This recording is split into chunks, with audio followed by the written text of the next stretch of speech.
नमस्कार, मैं हूं सोनिया और आप देख रहे हैं कार्यक्रम आध्यात्मिक ज्ञान चर्चा। तो आइए शुरुआत करते हैं कार्यक्रम की और जानते हैं विचार जगत गुरु तत्वदर्शी संत रामपाल जी महाराज बनाम परम पूज्य संत महामंडलेश्वर स्वामी ज्ञानानंद जी के विचार।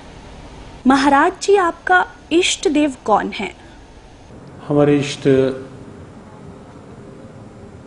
अखिल कोटि ब्रह्मांड नायक जगत गुरु भगवान श्री कृष्ण हैं। श्री कृष्ण भगवान पूर्ण अवतार हैं। कृष्णस्तु भगवान स्वयं। महाराज जी, हमने सुना है कि ब्रह्मा, विष्णु और महेश भी किसी और की साधना करते हैं। ब्रह्मा, विष्णु, महेश सृष्टि के उत्पत्ति करता या सीधे शब्द कहें कर्ता, भरता, हरता के रूप में वो हैं। और मूल क्योंकि परमात्मा है तो इसलिए ब्रह्मा, विष्णु और शिव भी उस भगवान की आराधना करते ही हैं। महाराज जी, आपसे जानना चाहते हैं कि क्या ब्रह्मा जी, विष्णु जी, महेश जी की जन्म और मृत्यु होती है? जन्म और मृत्यु शब्द तो नहीं लगा सकते उनके साथ, लेकिन ये निश्चित है कि कहीं न कहीं उनकी आयु सीमा है। जब हम त्रिदेव के रूप में उन्हें लेते हैं तो कहीं ना कहीं एक आयु सीमा साथ साथ रहती है। ब्रह्मा जी भी हर सर्ग में, सृष्टि के हर उत्पत्ति में ब्रह्मा जी आते हैं, उत्पत्ति करते हैं, और हर प्रलय में फिर ये देव जो है ये इस विराट परमात्मा में लीन हो जाते हैं। तो इसलिए जन्म और मृत्यु शब्द नहीं, सर्ग और उसके पश्चात उस विराट परमात्मा में एक रूपता, लय होने की स्थिति वो साथ साथ है। तो ये थे स्वामी ज्ञानानंद जी के विचार। और आइए अब जानते हैं आदरणीय इस्कॉन प्रमुख महंत दास जी के विचार। क्या ब्रह्मा, विष्णु, महेश भी किसी और इष्ट की साधना करते हैं? देखिए, ये तीनों के तीनों भगवान श्री कृष्ण का ही स्मरण करते हैं। प्रभु जी, यहाँ मैं जानना चाहूंगी कि ब्रह्मा, विष्णु, महेश की भी मृत्यु होती है? वो एक विशिष्ट मूर्ति है। ब्रह्मा, विष्णु और जो शंकर हैं, ब्रह्मा की तो मृत्यु होती है, उनका भी जीवन काल है। तो कहने का तात्पर्य ये है कि भगवान चाहे ब्रह्मा हो, विष्णु हो, महेश हो, इनकी भी मृत्यु संभव है? नहीं, विष्णु की मृत्यु नहीं होती है और शंकर भी अमर है। ब्रह्मा, इन तीनों गुणों में जो ब्रह्मा का रिप्रेजेंटेशन है, शास्त्रों के आधार पर यह निश्चित किया गया है कि उनका समय निश्चित है। प्रभु जी, आपसे जानना चाहेंगे कि गीता जी के 18वें अध्याय के 62वें श्लोक में गीता बोलने वाला भगवान अर्जुन को पूर्ण मोक्ष प्राप्ति के लिए अपने से किस अन्य भगवान की शरण में जाने को कह रहा है? वह परमेश्वर कौन है? कृष्ण के अतिरिक्त तो कोई भगवान ही नहीं है। वो कह रहे हैं कि हृदय देशे अर्जुन तिष्ठति, ओ ईश्वर, ओ परमेश्वर, ओ श्री कृष्ण, ओ मैं तुम्हारे हृदय में विराजमान हूँ। कहाँ भटकता है, कहाँ देखेगा? कृष्ण के अतिरिक्त कोई भगवान ही नहीं है।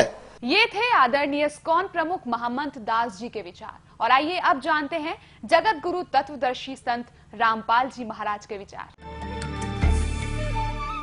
दंडवतम गोविंद गुरु बंधु अविजन सोए, पहले भये प्रणाम तिन नमो जो आगे होए। ये कृष्ण भगत, ये गुरु नकली कृष्ण जी के उपासक भ्रमित कर रहे हैं समाज को। कहते हैं कृष्ण ही तत्व है, श्री कृष्ण ही सब कुछ है, ये परम तत्व है, अविनाशी तत्व है। और फिर उसे प्रश्न किया, क्या ब्रह्मा, विष्णु, महेश नासवान है? कहाँ ब्रह्मा, विष्णु, महेश का जन्म मृत्यु तो नहीं कह सकते। स्वर्ग के बाद फिर उनका पूर्ण परमात्मा विलीन हो जाते हैं और फिर स्वर्ग के बाद वापस आ जाते हैं। फिर प्रश्न किया कि ब्रह्मा, विष्णु, महेश किसकी साधना करते हैं? कहते उस पूर्ण परमात्मा की साधना करते हैं। अरे विष्णु जो पूर्ण परमात्मा की साधना करते हैं तो फिर अखिल ब्रह्मांड का नायक क्यों हो गया यू? और यहाँ चौथे अध्याय के 34वें श्लोक में जो एंड वेंड कर रहे हैं, बुआ बाई बक रहे हैं कि कृष्ण ही तत्व है, तत्व ही परमात्मा है, कृष्ण ही अविनाशी है, तत्व ही अविनाशी है। परमात्मा कहते हैं सटदल उआ बाई बकदा, ये उआ बाई बकते, इनको कोई ज्ञान नहीं है, भ्रमित करें, पूरे मानव समाज को बर्बाद करें। तो पुण्यात्माओं, इस प्रकार हमने परमात्मा सच्चिदानंद घन ब्रह्म की वाणी को जो उन्होंने स्वयं आकर के कबीर देव रूप में, धानक कबीर रूप में, जुल्हा कबीर रूप में बनारस में बोली, धर्मदास साहेब जी ने, उनकी प्यारी आत्मा ने, जिनको परमात्मा मिले थे, उन्होंने लिपिबद्ध किया। उसके अंदर ये विशेष रहस्य और सब ज्ञान प्रमाणित है। सब प्रकार के यज्ञ कौन से करने चाहिए, कौन से ना करने चाहिए, और कौन सी साधना सही है, वो सब स्पष्ट लिखा हुआ है। आज इस दास के पास वो सब मसाला उपलब्ध है, वो जड़ी उपलब्ध है, जिससे जन्म और मृत्यु का रोग कटेगा और सदा हम सतलोक में जाकर सुखी रहेंगे। उसको प्राप्त करो, अपना कल्याण कराओ। गीता जी अध्याय नंबर 4 के श्लोक नंबर 32 में कहा है कि वो सच्चिदानंद घन ब्रह्म की वाणी में ये धार्मिक यज्ञों यानी अनुष्ठानों का विस्तृत उल्लेख है, और उनको जानने के बाद फिर कर्म बंधन से सर्वथा मुक्त हो जाएगा। उस ज्ञान को अब चौथे अध्याय के 33वें श्लोक में कहा है कि भाई दर्व यज्ञ से, यानी आंख मीच के कितना मंदिर का लठ कटवा दिया, कितना को दान धर्म कर दिया, कितना भंडारे करवा दिया, कितना कांबड़ बांट दिए। कहते हैं आंखें बंद करके दर्व यज्ञ करने की अपेक्षा वो ज्ञान यज्ञ श्रेष्ठ है। वो ज्ञान यज्ञ ही श्रेयकर है, वही लाभदायक है। ज्ञान यज्ञ का तात्पर्य सत्संग, तत्वदर्शी संत के वचन, उनको सुनना चाहिए। उसके बाद फिर उसके बताए अनुसार विधिवत साधना करने से और दान करने से लाभ होगा। वैसे मनमाना आचरण करने से कोई लाभ नहीं होगा। अब वो तत्व ज्ञान, वो सच्चिदानंद घन ब्रह्म की वाणी चौथे अध्याय के 32वें श्लोक में जिसके विषय में कहा गया है, वो सच्चिदानंद घन ब्रह्म के मुख से बोली गई है, वो कबीर वाणी चौथे अध्याय के 34वें श्लोक में कहा है। उस तत्व ज्ञान को, वो तत्व ज्ञान है, तत्वदर्शी संतों के पास जाकर समझ।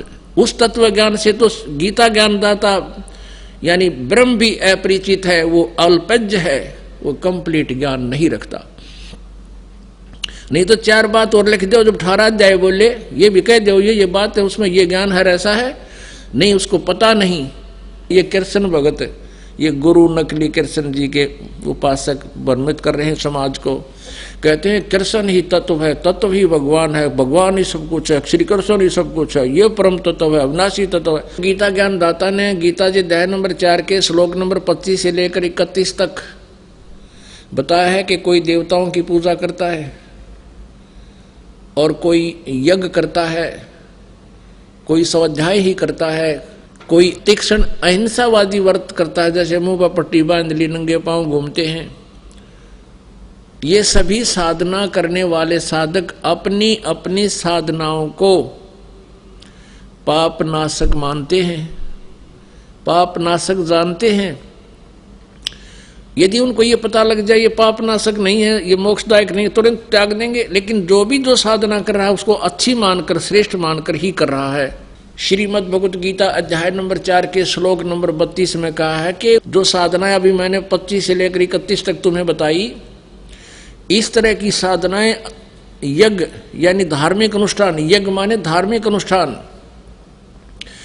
ब्रह्मणे मुखे सच्चिदानंद घन ब्रह्म की वाणी में यानी कबीर वाणी में, सच्चिदानंद घन ब्रह्म की वाणी में, परमेश्वर की वाणी में, तत्व ज्ञान में विस्तार से कहे गए हैं। उनको जानने के बाद फिर पूर्ण रूप से सभी पापों के कर्मों के बंधन से मुक्त हो जाएगा। यहाँ गीता अनुवादकों ने अनर्थ कर रखा है, यहाँ ब्रह्मणे मुखे का अर्थ कर दिया वेद की वाणी। नहीं, वेद की वाणी तो काल बोल ही रहा है। और यजुर्वेद अध्याय नंबर 40 के श्लोक नंबर 10 से लेकर 13 में कि वेद ज्ञानदाता भी ब्रह्म ही है। ये चारों वेद जो परमात्मा ने दिए थे वो अपने पुत्र ब्रह्मा को दिए हैं। इसमें स्वयं ये बीच में वक्ता भी बना है। ये कहता है कि उस परमात्मा के बारे में कोई संभवात माने जन्म लेने वाला, कोई असंभवात जो जन्म नहीं लेता, निराकार बताते हैं। उसके विषय में भी तत्वदर्शी संतों से पूछो, वही वास्तविकता बताएंगे। परमात्मा साकार है व निराकार। और यजुर्वेद अध्याय नंबर 40 के श्लोक नंबर 10 से लेकर 13 में यह भी स्पष्ट किया है।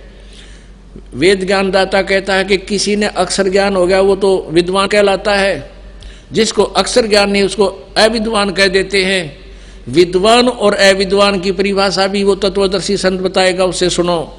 पुण्यात्माओं परमात्मा पूर्ण ब्रह्म कबीर देव जी स्वयं परमेश्वर थे। वो संस्कृत भाषा से जानबूझकर अपरिचित सिद्ध किया करते थे, ना वो तो सब भाषाओं को जानते हैं।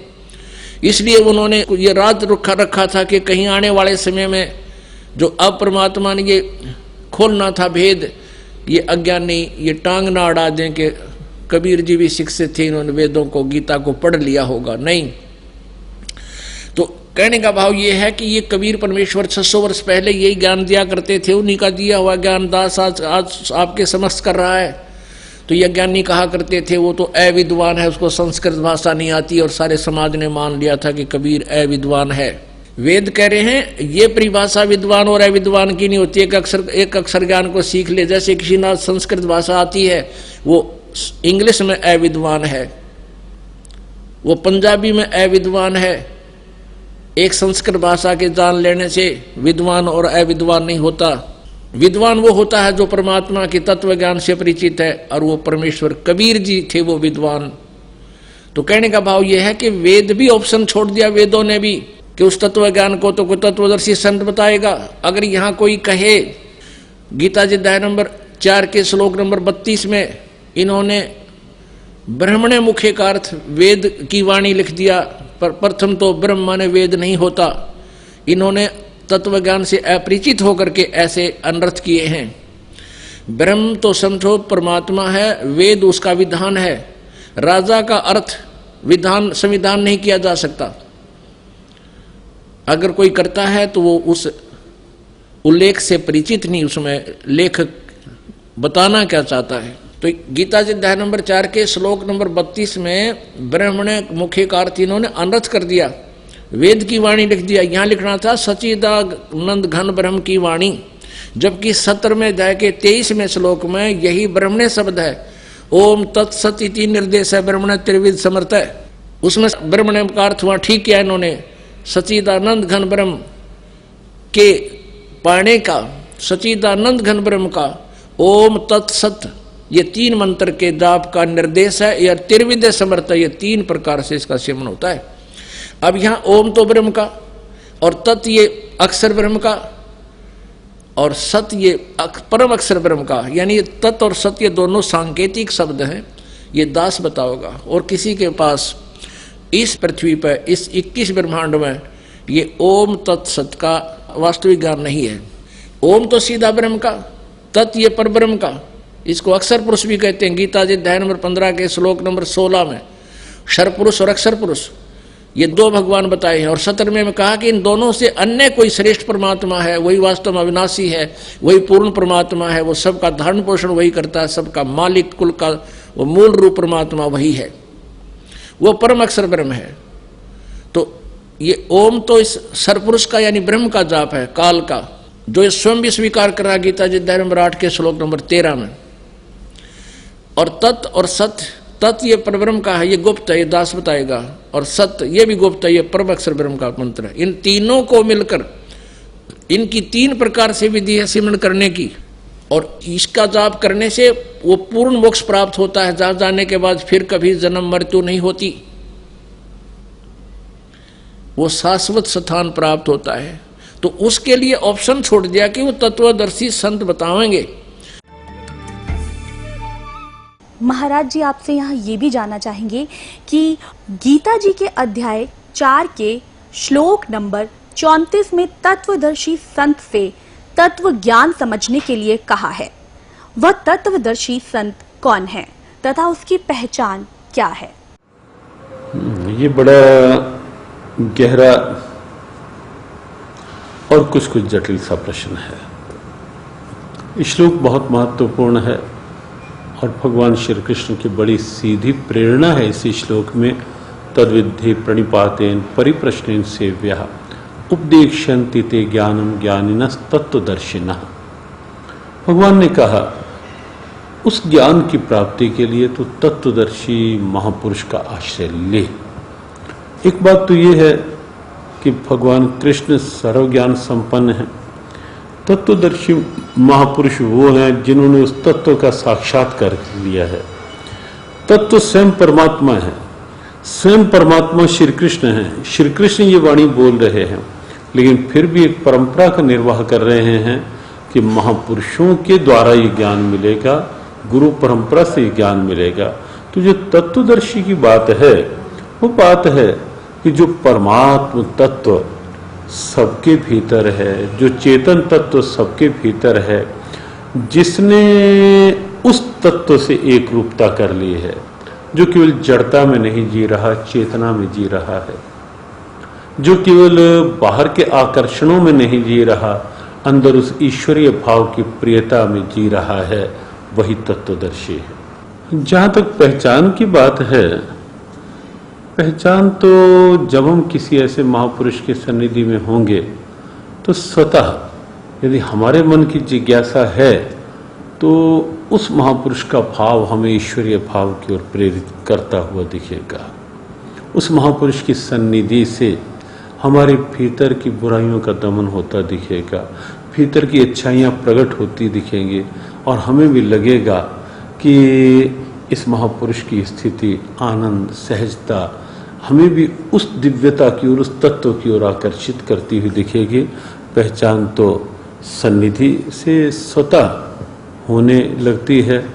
बाह्य रूप में हम कहें तो बाह्य रूप में लक्षण, बाह्य वेशभूषा पहचान नहीं है, बाहर का कोई लक्षण पहचान नहीं है।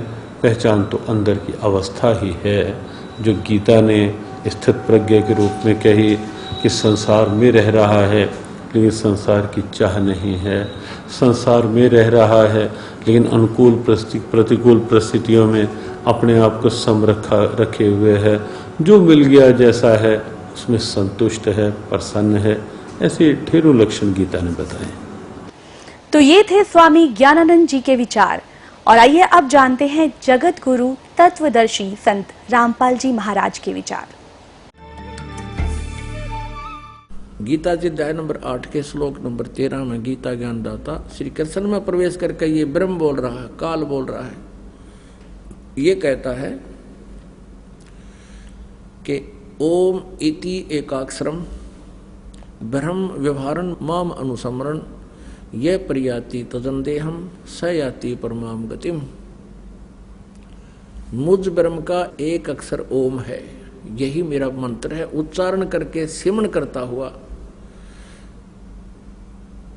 ये प्रयाति तदंदेहम, जो शरीर छोड़कर जाता है, स याति परमाम गतिम, यानी वह ओम से मिलने वाले उस गति को प्राप्त होगा जो ओम के जाप से जो परम गति होती है, यानी ब्रह्मलोक प्राप्ति होती है, उसको प्राप्त होगा।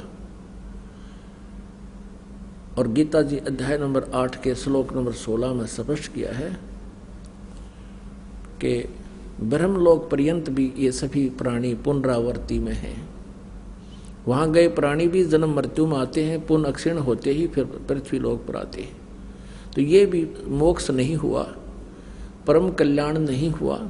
गीता ज्ञानदाता ब्रह्म स्वयं कह रहा है चौथे अध्याय के 5वें और 9वें श्लोक में, दूसरे अध्याय के 12 श्लोक में गीता जी में कि अर्जुन तेरे और मेरे बहुत जन्म हो चुके, तू नहीं जानता मैं जानता हूं। मेरे जन्म और कर्म अलौकिक हैं। इसलिए कहा कि अर्जुन 18वें अध्याय के 62वें श्लोक में तू सर्वभाव से उस परमेश्वर की शरण में जा जिसकी कृपा से तू परम शांति और सनातन परम धाम को प्राप्त होगा। उस परमात्मा के बारे में, तत्ब्रह्म के बारे में बहुत जगह प्रमाण दिए हैं। दूसरे अध्याय के 17वें श्लोक में गीता जी में कहा कि अविनाशी तो उसको जान जिसको मारने में कोई समर्थ नहीं है। और दूसरे अध्याय के 12वें श्लोक में स्वयं अपने आप को नाशवान बता रहे हैं। तो कोई और प्रभु है जो ब्रह्म बता रहा है कि उसकी पूजा करनी चाहिए, और उसका मंत्र जो है वो तत्वदर्शी संत बताएगा। चौथे अध्याय के 34वें श्लोक में कहा है कि मैं नहीं जानता। उस तत्वदर्शी संत की खोज कर, जो चौथे अध्याय के 32वें श्लोक में जिस सच्चिदानंद घन ब्रह्म की वाणी में विस्तार से कहे गई धार्मिक यज्ञ हैं, अनुष्ठान हैं, क्रियाएं हैं की जानकारी है, वो तत्व ज्ञान है। उसको किसी तत्वदर्शी संत के पास जाकर समझ, उनको दंडवत प्रणाम करने से, कपड़ छोड़कर प्रसन्न करने से वो तत्वदर्शी संत तुझे परमात्मा की जानकारी देंगे। फिर उस तत्वदर्शी संत की पहचान बताई है 15वें अध्याय के प्रथम मंत्र में कि उल्टे लटके हुए संसार रूपी इस वृक्ष के उल्टा लटका हुआ संसार रूपी वृक्ष है, ऊपर को जड़ है और नीचे को तीनों गुण रूपी शाखा है। गीता ज्ञानदाता ने केवल इतना बताया है और साथ में ये कहा कि इसके सभी पार्ट को, सभी विभागों को, तना कौन है, जड़ कौन है, डार कौन है, शाखा कौन है, पत्ते क्या है, जो इन सभी को बता देगा स वेदवित, वो तत्वदर्शी संत है। परमेश्वर कबीर देव जी स्वयं आते हैं और ये तत्व ज्ञान स्वयं अपना बताते हैं, अपनी महिमा आप ही सुनाते हैं, अपने द्वारा रची हुई सृष्टि को स्वयं ही बताते हैं। क्या बताते हैं? अक्षर पुरुष एक पेड़ है, निरंजन वाकी डार और तीनों देवा शाखा है, ये पात रूप संसार। अब थोड़ा सा ये सृष्टि रूपी आपको दिखाते हैं संसार। देखिएगा, परमेश्वर ने गीता जी अध्याय नंबर 15 के श्लोक नंबर 1 में कहा है, ऊर्ध्व मूलम अधः शाखम, ऊर्ध्व मूलम अधः शाखम अश्वत्थम प्राहु अव्यम। ये देखिएगा, ये श्रीमद् भगवत गीता जयदयाल गोविंद का इसके अनुवादक है। अथ पंथ 10 अध्याय, ये 15वां अध्याय, प्रथम श्लोक। ऊर्ध्व मूलम अधः शाखम अश्वत्थम प्राहु अव्यम छंदासी यस्य पर्णानि ये तम वेद स वेदवित। अनुवाद करता कर रहा है, आदि पुरुष परमेश्वर मूल वाले, यानी आदि पुरुष परमेश्वर तो इसकी जड़ समझो भगवान पूर्ण पेड़ की, संसार रूपी वृक्ष की, और अधः शाखम ब्रह्मा रूप मुख्य शाखा वाले। ये गलत अनुवाद किया है, अधः माने नीचे होता। देखिएगा, ये इन्हीं के द्वारा दूसरे श्लोक में 15वें अध्याय के में 2 बार अधः शब्द है, इसका यहाँ अनुवाद किया है। अधः माने नीचे, अधः माने नीचे, ये बिल्कुल सही कहा किया। और यहाँ ये विचलित हो गए, ब्रह्मा नागड़ाएं रखे हैं, इसने प्रजापति माना है।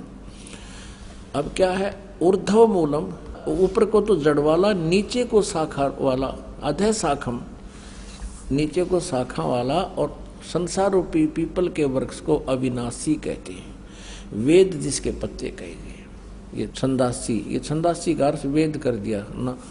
छंद माने विभाग, टुकड़े। उस संसार रूप वृक्ष को जो पुरुष, जो संत मूल सहित तत्व से जानता है, स वेदवित, वह वेद के तात्पर्य को जानने वाला, अर्थात वो तत्वदर्शी संत है। अब देखियो, भगवान आए थे तत्वदर्शी संत बन के। पुण्यात्माओं,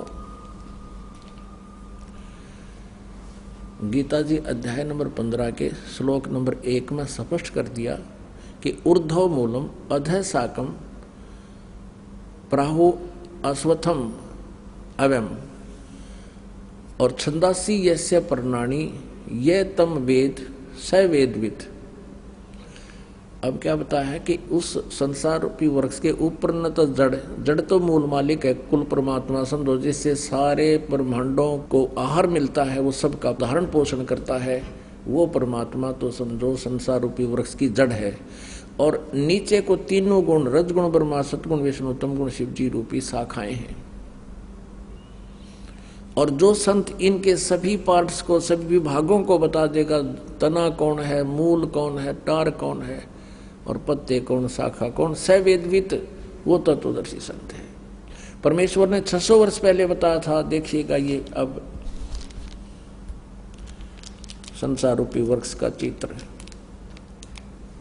ऊर्ध्व मूलम अधः शाखम, ऊपर को जड़ वाला, जड़ तो समझो पूर्ण परमात्मा परम अक्षर ब्रह्म है, और नीचे को शाखा वाला। परमात्मा ने कहा अक्षर पुरुष एक पेड़ है, ये समझो इतना।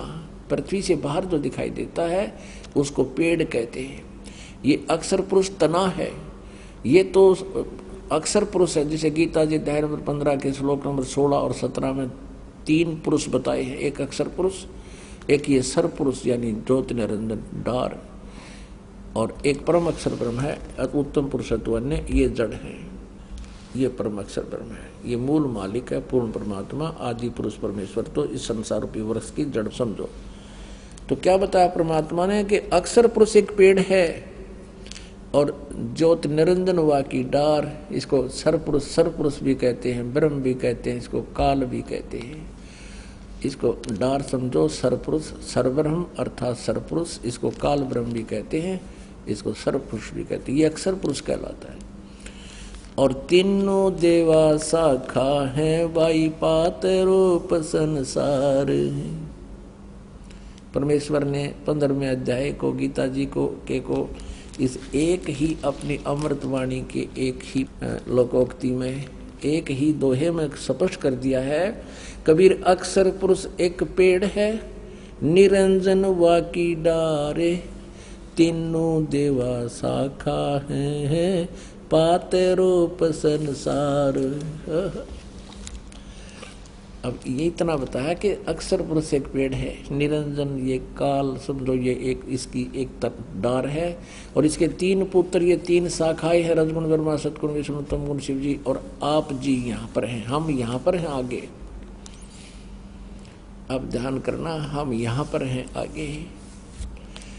अपने आत्माओं, श्रीमद् भगवत गीता अध्याय नंबर 15 में स्पष्ट कर दिया कि ऊपर को जड़ वाला, नीचे को तीनों गुण रूपी शाखा वाला, ये उल्टा लटका हुआ एक संसार रूपी वृक्ष है। जड़ तो समझो परम अक्षर ब्रह्म है, ये पूर्ण परमात्मा है, और नीचे की तीनों गुण रूपी शाखा बता दी काल ने, और कुछ नहीं बताया।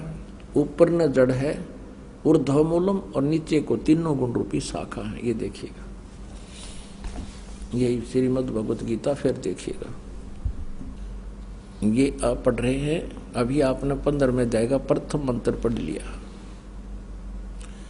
जो संत इस संसार रूपी वृक्ष को मूल सहित जड़ते लेकर पत्याते कति सही बता देगा, स वेदविद, वह वेद के तात्पर्य को जानने वाला। आगे देखना 2 में क्या कहा है कि उस संसार वृक्ष की तीनों गुण रूप है, जल से बड़ी हुई नहीं है, तीनों गुण रूप है। विषय पर वाला, ये भी देख लियो साथ में, विषय पर वाला शाखा, ये विषय विकारों वाली तीनों गुण रूपी शाखाएं हैं। इसका सीधा अर्थ बनता है, न तो और कुछ लिख रखा है। वो नीचे और ऊपर फैली हुई है मनुष्य लोक में, कर्मों के बंधन में, कर्मानुसार बांधने वाली, जैसा जिसका कर्म है उस तरह रोके रखने वाली की भी ये मुख्य कारण है। मूलानी, ये तीनों गुण, रजगुण ब्रह्मा सतगुण विष्णु और तमगुण शिव जी, ये जीवों को कर्मानुसार यहाँ बांधे रखती हैं, यहाँ फंसाए रखते हैं। ऊपर और नीचे व्यापत हो रही है तीनों, यानी ब्रह्मा विष्णु महेश जी की जो स्थिति है, इनका जो प्रभुता है इस पृथ्वी लोक पर, नीचे पाताल लोक पर और ऊपर स्वर्ग लोक पर, इनमें एक एक विभाग के मंत्री हैं। ये रजगुण विभाग के ब्रह्मा जी, सतगुण विभाग के विष्णु जी, तमगुण विभाग के शिव जी। अब हमने ये देखना है कि रजगुण ब्रह्मा है, सतगुण विष्णु, तमगुण शिव जी, तब हम इस पवित्र सदग्रंथ गीता जी को समझ पाएंगे। इसके लिए हम आप सहयोग लेंगे पवित्र श्रीमद् देवी भागवत दुर्गा पुराण का, संस्कृत सहित, ये हिंदी टीका सहित। ये कहाँ से छपी है?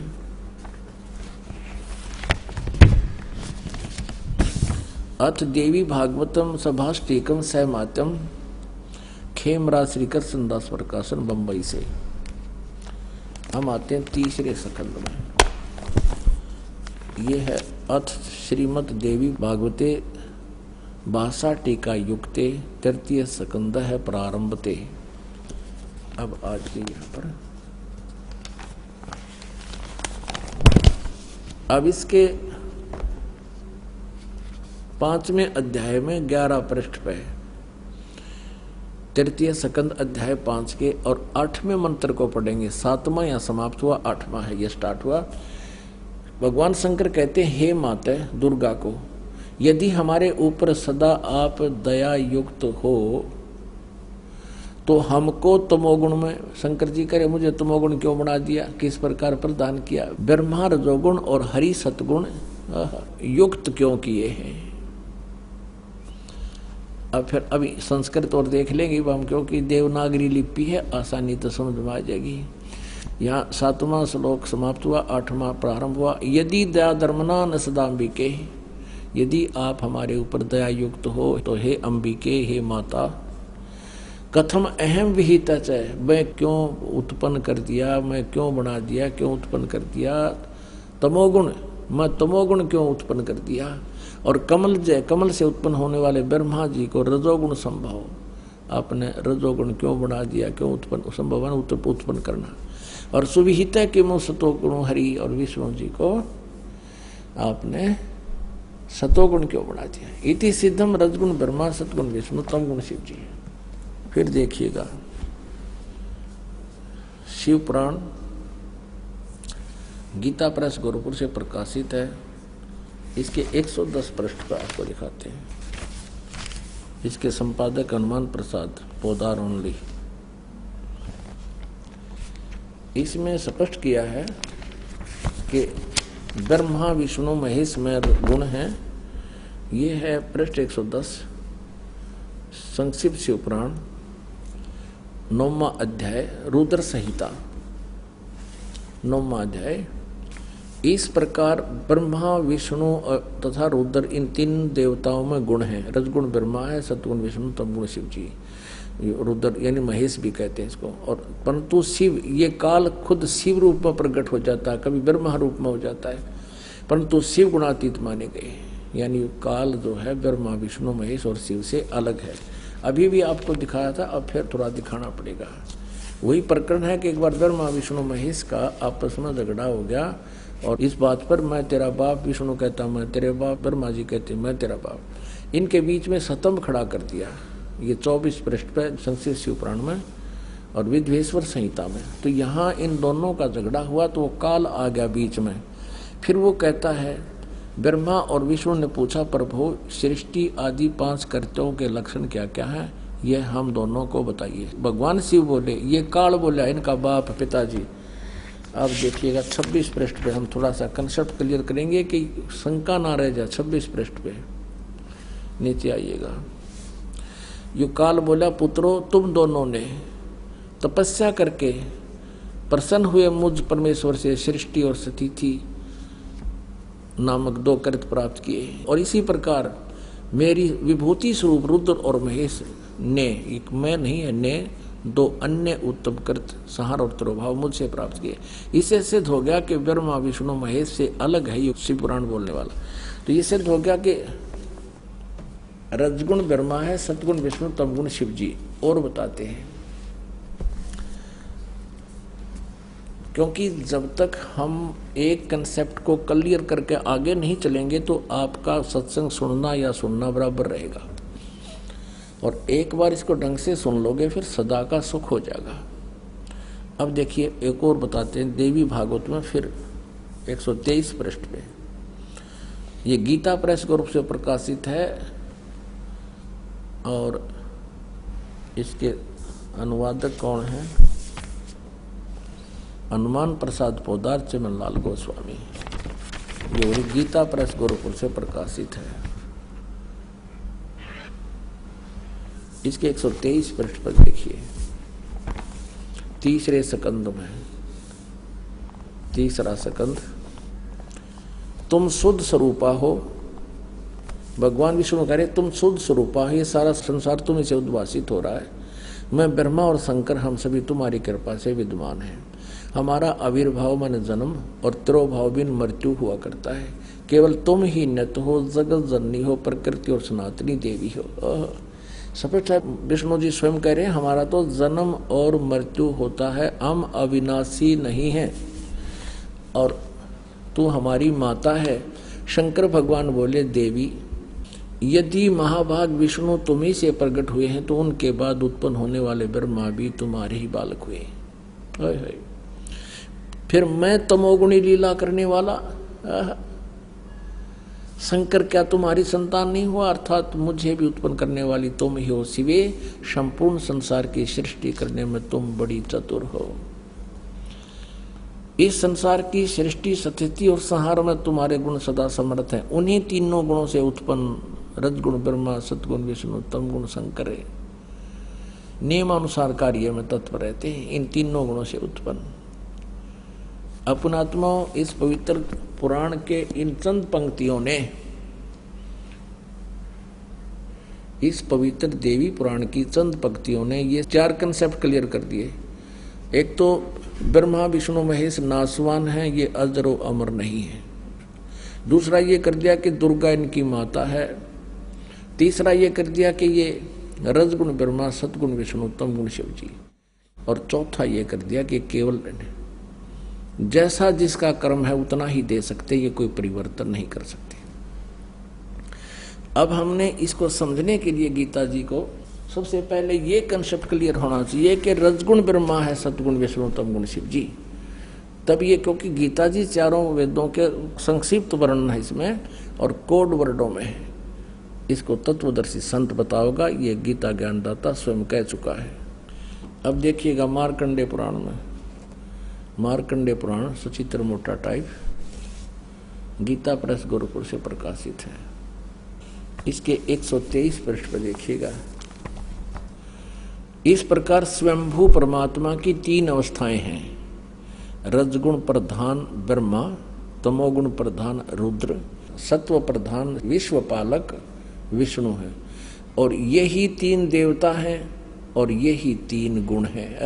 रजगुण ब्रह्मा, सतगुण विष्णु, तमगुण शिव जी, ये तीनों गुण भी कहलाते हैं इति सिद्धम। पुण्यात्माओं, अब हम श्रीमद् देवी भागवत को बहुत आसानी से समझेंगे। देखिएगा,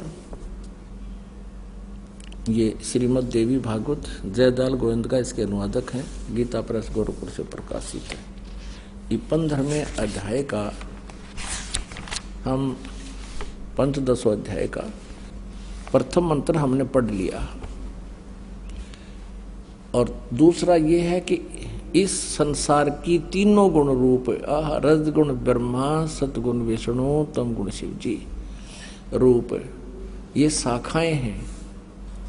यहाँ देखिएगा, विषय परवाला शाखा, विषय परवाला शाखा, विषय भोग यानी विकारों वाली ये शाखाएं ऊपर और नीचे फैली हुई हैं। मनुष्य लोक में कर्मों के बंधन में कर्मानुसार बांधने वाली भी ये तीनों गुण ब्रह्मा विष्णु महेश बांधन की मुख्य कारण हैं, जड़ हैं।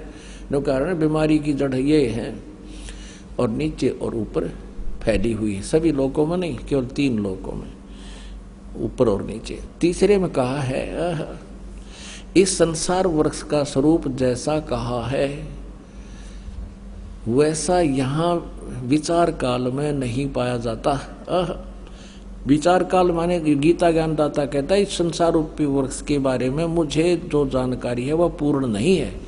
तेरे मेरे इस विचार काल में गीता जी के डिस्कशन में मैं कंप्लीट नहीं बता पा रहा।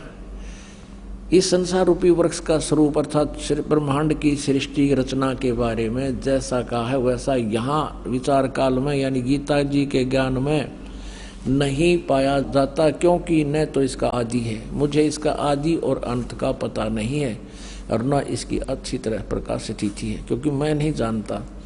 इसलिए इस सुविरुद्ध मूलम अहमता ममता वासना नहीं, अति दृढ़ मूल वाले यानी अविनाशी परमात्मा रूपी तो जड़ है, वो तो अविनाशी है, कभी नाश में आता नहीं। वो दृढ़ मूल माने अविनाशी परमात्मा रूपी मूल वाले संसार रूपी पीपल के वृक्ष को दृढ़ेन माने दृढ़, असंग शस्त्रेण इन वैराग रूप शस्त्र द्वारा काट कर नहीं, तत्व ज्ञान रूपी शस्त्र द्वारा काट कर यानी तत्व ज्ञान से अच्छी तरह समझकर उसके पश्चात ये चौथा श्लोक में स्पष्ट कर दिया। उसके पश्चात उस परम पद रूप परमेश्वर को भली भांति खोजना चाहिए, जिसमें गए हुए पुरुष यानी साधक फिर लौटकर संसार में कभी नहीं आते, और जिस परमेश्वर से इस पुरातन संसार वृक्ष की प्रवृत्ति विस्तार को प्राप्त हुई है, जिसने सारे ब्रह्मांडों की रचना की है जिस भगवान ने, और उसी आदि पुरुष नारायण के मैं शरण हूँ, इस प्रकार दृढ़ निश्चय करके उसी परमेश्वर का मनन और निधि ध्यान करना चाहिए। यानी पद माने पूजा कर, गीता ज्ञानदाता कहता उसी की पूजा करनी चाहिए, जहां जाने के बाद फिर लौटकर संसार में कभी नहीं आते। पुण्यात्माओं, प्रसंग चला था कि सतयुग के ब्राह्मणों ने कह का भी नहीं बेरा, और ये कलयुग के तो बताए रखे हैं, आपने पढ़ लिया बार बार, कहता भी शोभा ना देता।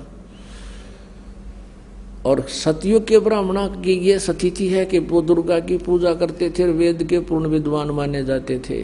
ओए होए, दुर्गा कहती है नहीं, मेरी पूजा भी छोड़ दो, ब्रह्म की साधना करो। उसका ओम नाम है, ब्रह्मलोक में रहता है, वहां चले जाओगे। और ब्रह्म कहता है कि नहीं, मैं भी नासवान हूं, मेरे भी जन्म मृत्यु होते हैं और तेरे भी जन्म मृत्यु होते हैं। 15वें अध्याय का 1 से लेकर 4 में स्पष्ट कर दिया कि तू तत्वदर्शी संत से ये ज्ञान प्राप्त करके और फिर उसके पश्चात परमेश्वर के उस परम पद की खोज करनी चाहिए, जहां जाने के बाद फिर कभी जन्म मृत्यु नहीं होती।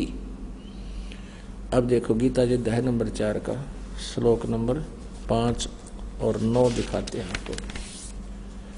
अध्याय नंबर 4 और ये श्लोक नंबर 5 यहाँ पर है। इसका अनुवाद यहाँ किया है। हे प्रणतम अर्जुन, मेरे और तेरे बहुत जन्म हो चुके हैं। हे प्रणतम अर्जुन, मेरे और तेरे बहुत से जन्म हो चुके हैं, उन सबको तू नहीं जानता, मैं जानता हूँ। अब 9 में, ये चौथे अध्याय का 9वां। हे अर्जुन, मेरे जन्म और कर्म दिव्य अर्थात अलौकिक हैं। अध्याय नंबर 2 का श्रीमद् भगवद गीता और 12 श्लोक है। न तो ऐसा ही है कि मैं किसी काल में नहीं था, अथवा तू नहीं था, अथवा ये राजा लोग नहीं थे, और न ऐसा ही है कि इससे आगे हम सब नहीं रहेंगे। स्पष्ट हो गया। ये गीता ज्ञानदाता कहता है कि हम पहले भी थे, ना सोचा पहले ना थे, आगे ना होंगे, आगे भी होंगे, जन्म मृत्यु तुम्हारे होते रहेंगे।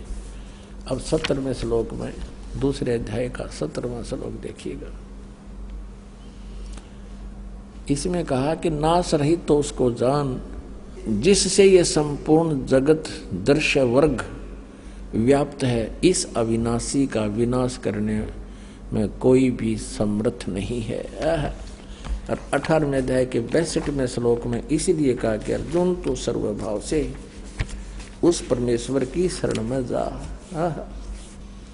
18वें का है 62वें श्लोक में, हे अर्जुन सब प्रकार से उस परमेश्वर की शरण में जा। सब प्रकार माने सबकी पूजाएं त्याग कर उसकी शरण में जा। उस परमात्मा की कृपा से ही तू परम शांति को तथा सनातन परम धाम को प्राप्त होगा, फिर तेरी जन्म मृत्यु नहीं होगी। पुण्यात्मा, कुछ भक्त जन ये समझते हैं कि संत रामपाल जो है ब्रह्मा विष्णु महेश की जो है ना आलोचना करता है। नहीं, और ये भी कहते हैं कि ब्रह्मा विष्णु महेश जी की पूजाएं छुड़वाता है। पुण्यात्मा, ना तो कुछ छोड़ना है, हमने अपनी साधना को शास्त्र अनुकूल करना है, जो हमारे सदग्रंथों में लिखा, जिससे हमें लाभ होगा।